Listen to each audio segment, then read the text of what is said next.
The following is an eBay pickup, which the auction ended in May, but it just arrived in June.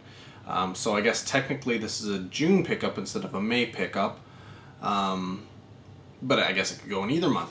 Now, at first when I originally bought it, I was kind of stoked.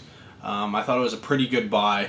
It wasn't fantastic, but you know, a good buy. But now that I've actually received it and seen the condition, I'm not so sure I would agree with the great buy, but still, it's a good price for what it is.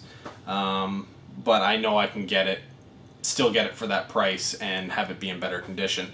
And what it is basically I paid $5 each for some brand new sealed, factory sealed Game Gear games, including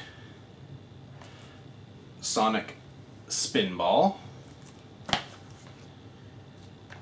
Caesar's Palace,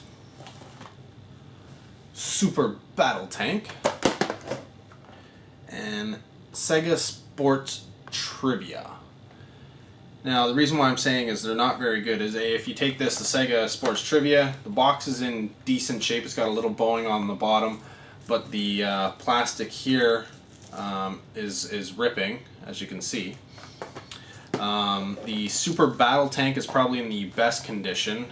This, I would say, is brand new, mint sealed, and I'm okay with that. But the other two games, being the Caesar's Palace and Sonic Spinball, they've clearly been crushed. And I don't know if you can actually see this, but you can see how deformed that is and how it's all bent up in here and here. So it's literally been crushed. And the same with the Caesar's Palace game. So I mean, yes, if I took them and I unwrapped them, I could probably flatten the boxes again. But the whole point of factory sealed is you don't want to have to do that, because then they're no longer factory sealed. So I'm debating whether I should spend another $20+ to get well, not 20 but 15 or so, to get 3 replacement copies from another seller who has a lot of the other ones, or if I should just buy up some of the other ones that are out there, and cut my losses, because really they're not expensive games. I mean, they're brand new sealed. They're probably valued at about $15. So yeah, whatever. I could hold on to these and maybe resell them in maybe 10 years and maybe get some money for them, but I don't know. I think I'll just get the other ones that I don't have that are out there and available, and then just concentrate on trying to get box games for the rest of the Game Gear games. But I don't own a Game Gear yet, so factory sealed is what I'll concentrate on, because I'm not going to be able to test them anyways. But yeah, so I thought that was pretty cool. What do you think? Would you pick them up? I mean, they're not great games, but for $5 getting a factory sealed in-box Game Gear game, would you do it? I've noticed lately that every time I go into a Dollarama, they seem to be getting more Redakai cards, but the chaotic tins seem to be disappearing faster than, well, any analogy you want to use there. So I was into one, they had none, and I ended up hitting up a second one, which was actually closer to my work, on the way back, simply because I noticed that there were none at the other one. Might as well hit up the one closer to me, since it's, I can do both in a lunch hour, and they had 2 left, so I picked up their last 2 chaotic tins for $2. So that was good. And while I was there, I came across, they had a starter pack for Battle Bands, so I picked that up. Game's long been discoed now, so I figured that'd be great. I'll do a thing on those eventually. And then today I was at another Dollarama, this one closer to where I live, and they still had lots of chaotic. So I picked up 1, 2, and 3.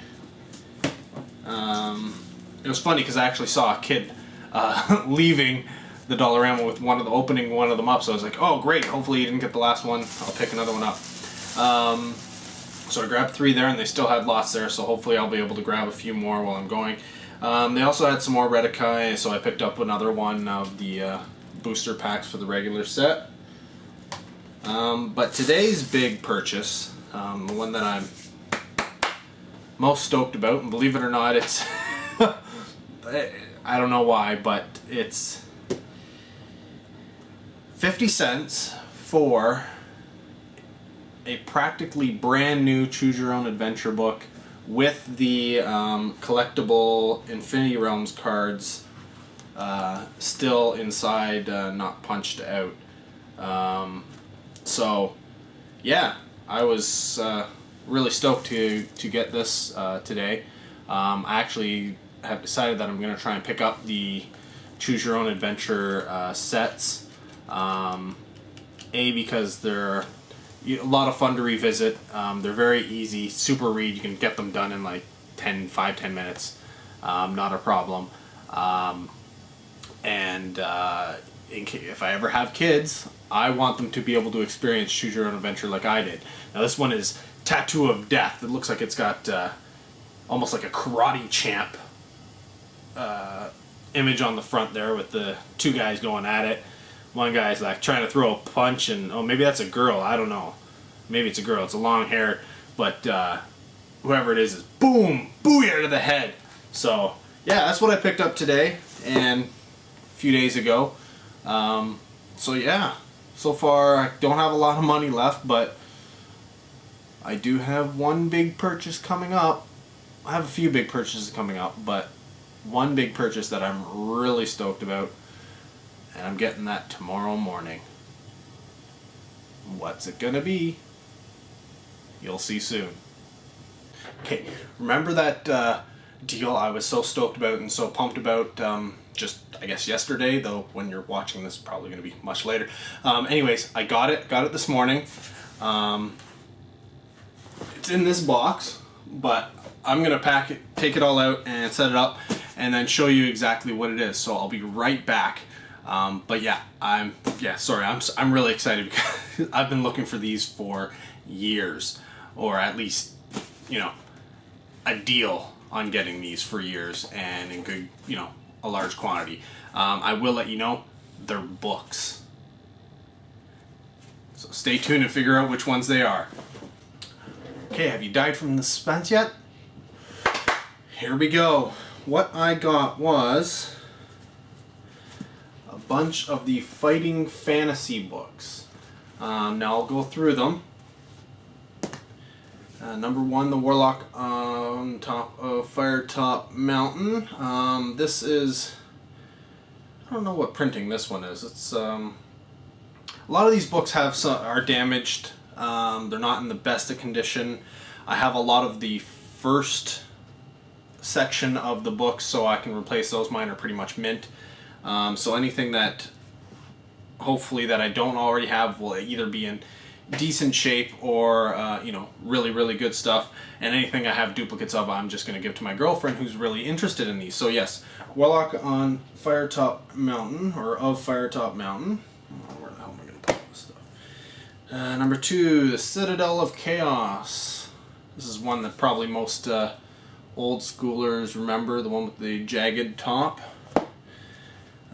Number 3, the Forest of Doom. Now these are the ones that I prefer, the ones that have the dragon on the top here, and then they have the number on the spine. There are some that have the dragon at the top, but they don't have the number on the spine. Why they took the number on the spine off, I don't know. It's stupid.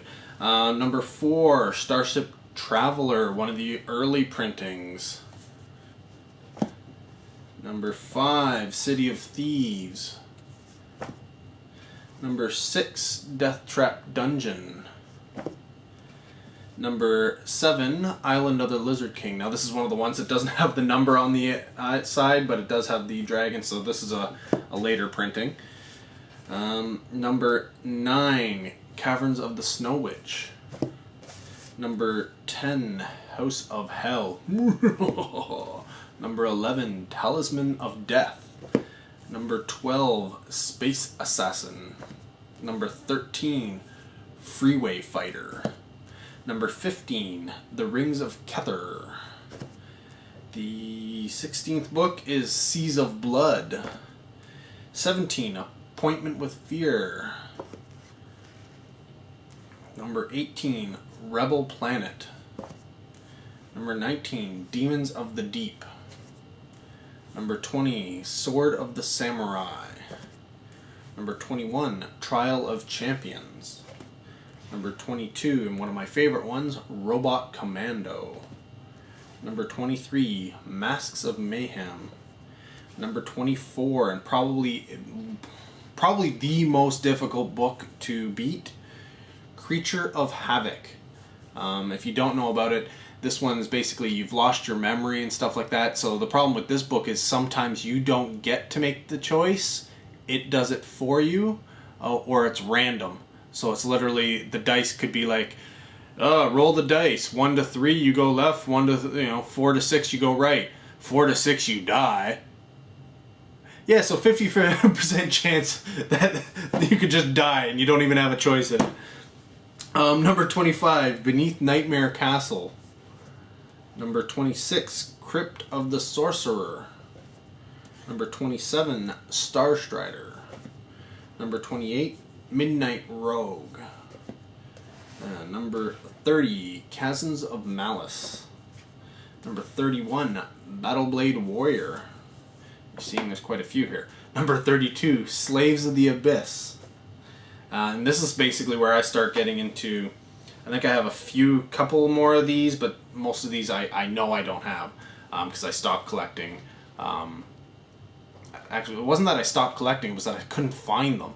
I used to get these at the in elementary school in our book fairs. They would come in and, because they're Puffin books, we had a lot of them. So I picked up whatever they had there. And as soon as I stopped having book fairs, I stopped really getting these. It was basically once in a blue moon, I'd end up in a bookstore and see one and I'd be able to pick it up. So number 33, Skylord.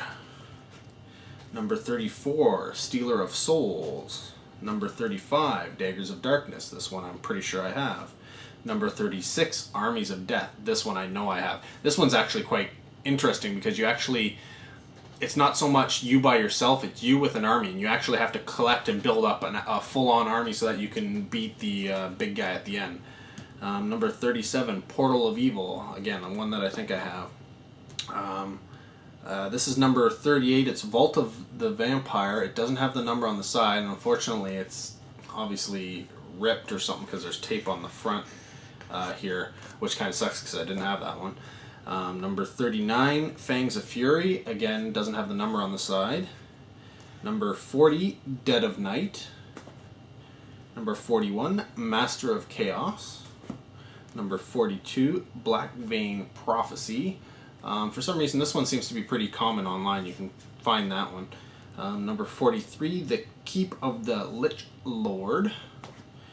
Number 44, Legend of the Shadow Warriors. Number 45, Spectral Stalkers. Number 46, Tower of Destruction. Number 47, The Crimson Tide. Number 48, Moonrunner. Number 49, Siege of Sardath. One of the ones I'm so happy that he had is the 50th. So this is basically where I wouldn't say the first run of them, but the most popular run ended. So this is, they go back to Return to Firetop Mountain, Firetop Mountain being the first book, and this is the 50th, I think it's 10 year anniversary of it. So then I have, he still keeps going, 52 Night Dragon and 53 Spellbreaker. Now I do believe they are releasing a new book this year. It's another anniversary for them, so that'll be good. I'll pick that up. But though I have all of these books, filling up a lot of holes in my collection, and this would have been a great buy right off the bat. I haven't even told you how much I paid for it, but he had other things, including the novel The Toll Truth Wars. I already have this. It's actually quite a good read, but I don't have any of the other novels, and he actually had Demon Stealer. I think there's one more novel, but both the other novels are quite pricey.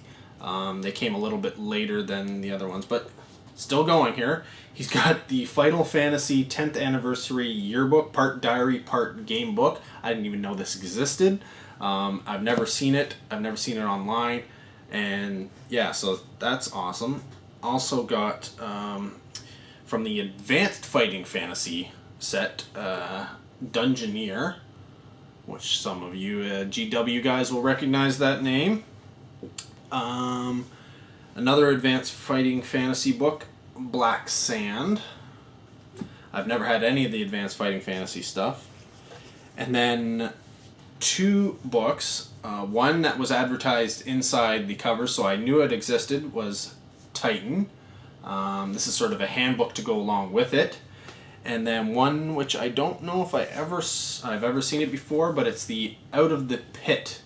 Again, I think it's a companion. This is all the monsters, so it's sort of like a monsters compendium from Dungeons and Dragons. So yeah, all of those books, and especially stoked for the ones that aren't even part of the regular series, because those are not easy to find. But I got all of that for $75, so that's less than $2 a book. And generally, these books go for roughly $5 for the most common, all the way up to, well, I've seen them listed for $50 sometimes, and more, depending on which ones they are. So, awesome. I'm so stoked. Again, I'm going to be putting these into my collection, and anything I have duplicates of, the girlfriend's going to get, because she didn't even know about these books until a few months ago. And when I told her about them, she squealed and immediately went on Facebook and asked if any of her friends had ever heard of these things. And